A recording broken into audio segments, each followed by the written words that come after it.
Hi guys, welcome to How to Library. Today I'm going to show you how to customize your role colors on Discord. So first things first, we're going to need to go to our profile, our Discord profile. So for us to get there, we need to click on the icon that's in the bottom right corner with our little profile picture.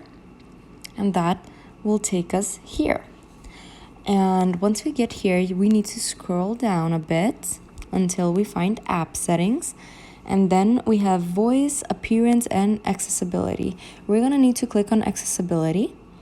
And as you can see, the first thing that pops up is role colors. Choose a display for role colors. You can either pick show role colors in name, show role colors next to the names, or don't show role colors. So I'm gonna select the one that says show role colors next to the name.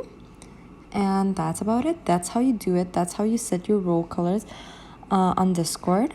Thank you for watching. Do click the like button if this video helped you, and subscribe to our channel for more helpful videos. Bye guys.